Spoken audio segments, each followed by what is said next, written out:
Many Western politicians in their public speeches state that the institution of empire exists in Russia for centuries. There is no particular difference between Russian Empire, USSR, and present-day Russia. What is even more interesting that communism ideas, and in particular Lenin's work, rejected the ideas of imperialism, the state aggressive and exploitative behavior. But then, why USSR was called an empire? Let's try to investigate together whether USSR was an empire.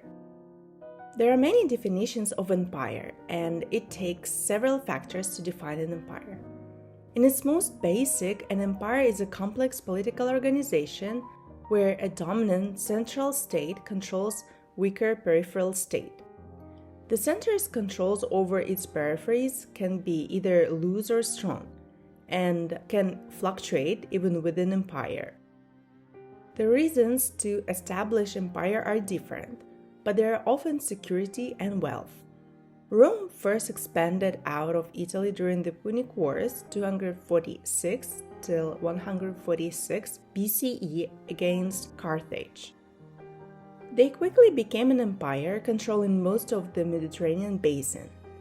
Their initial expansion was the result of a fear of powerful neighbors, which the Romans believed could become a threat at any time. As the empire expanded, Rome became immensely rich, receiving all the resources and slaves. The main factor is the unequal relationship between center and periphery.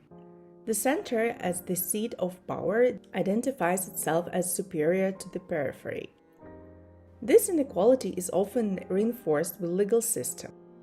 People living in the periphery usually don't have the same rights as people do in the center. As peripheral people are oppressed, they are prone to rebellions. One of the most famous empires was British Empire. Trade and the pursuit of wealth were key characteristics of the British Empire from its beginning. It started with cloth making in 14th-16th centuries, the excess of which was sold abroad. The industrial goods were produced and sold abroad. During the reign of Wilhelm III, approximately 8% of the national domestic product was exported overseas. This proportion increased steadily and doubled to 16% during the reign of George II. Upon closer examination, it becomes obvious that it was not the export of British goods, but rather export of Oriental and other goods that brought in excess profits to trading companies. Often trading companies took on government, military, and legal functions locally. Driven by the thirst for profit and super profits, companies worked with shareholders, formed relationships with the state, and solved problems on the spot. Little Moscow Duchess started the same path. Going east, developers took furs as taxes from local Siberian people and sold it to Europe. At the beginning of the 20th century, Russian Empire's content of export was mainly grain. In 1913, 55% of its export was agricultural produce.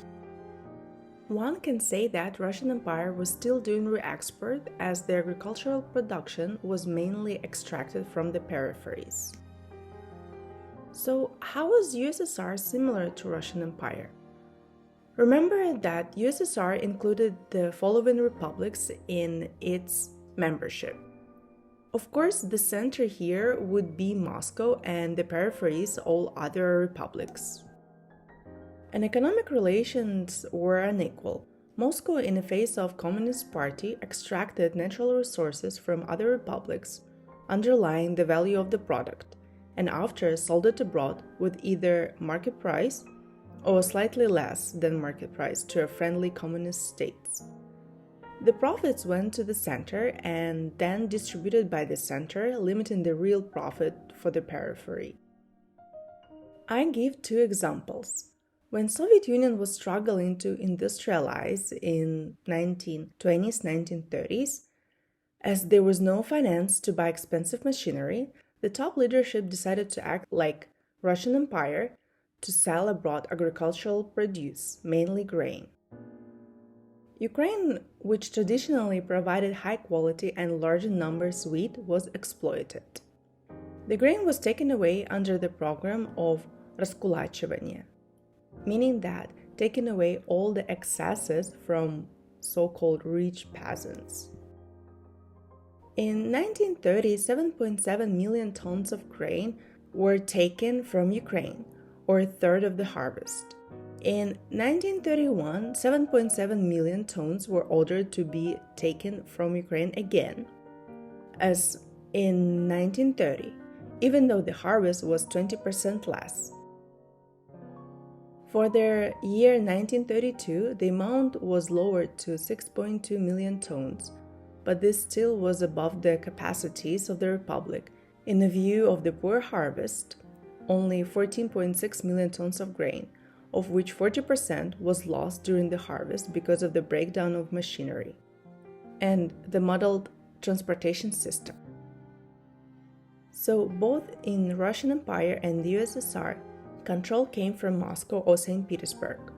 Although officially the republics were supposed to have an autonomy, in reality this was only a facade.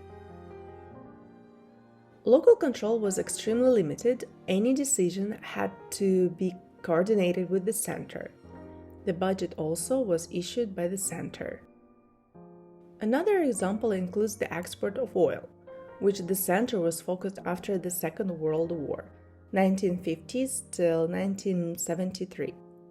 But here the periphery was not a republic, it was the territory of Russia itself, namely Volga-Ural Basin. In 1950, oil export was only 2.9 million tons.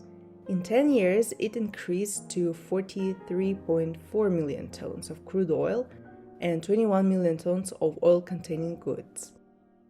Of course, oil production was nationalized and belonged to the people, aka Center or Communist Party or Politburo. The oil company should produce the required amount of oil quota and workers would get paid according to the leadership decision. Let's turn to another feature of imperialist policy, its Russification policy. In the Russian Empire, this policy gained strength in the 19th century when not only small in numbers ethnic minorities began to be subjected to imposition of the Russian language, but also large ethnic groups such as Poles and Finns. The Poles began to be Russified after their repeated uprisings, in particular in 1830 and 1863. The Polish language was oppressed and replaced by Russian. This process further strengthened anti-Russian sentiments and inequality between the center and periphery. At the beginning of the creation of the USSR, there was a reverse process, indigenization. Ethnic minorities began to learn their language and could use it in printing newspapers and office work. However, the program was stopped in the 1930s as the top leadership was afraid that nationalism would increase in the border republics. The censorship was even stricter than in Russian Empire. Since the CPSU controlled all municipal institutions, the Russian language was introduced on a non-alternative basis. In all republics, education was given in Russian. This center-periphery relations inside the Soviet Union pushed its leadership towards external expansion to provide itself beneficial economic opportunities. With the help of the war, the Russian Empire was transformed from Moscow Principality into a huge empire. The USSR, under a different ideological banner, began to pursue a policy of imperialism. In 1939, USSR annexed the Baltic states, parts of Poland, Romania, and Finland.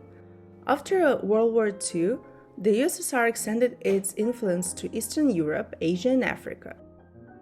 In the case of Eastern Europe, USSR cemented its influence by sending troops, in other cases by sponsoring communists. When countries wanted to leave the sphere of influence of Soviet Union, Moscow brutally suppressed dozens of uprisings, the Hungarian uprising in 1956 and the Prague Spring of 1968. What do you think? Was Soviet Union an empire? Please share your opinion in the comments below. Thank you for watching my videos, please subscribe to my channel and I'll see you next time. Bye bye!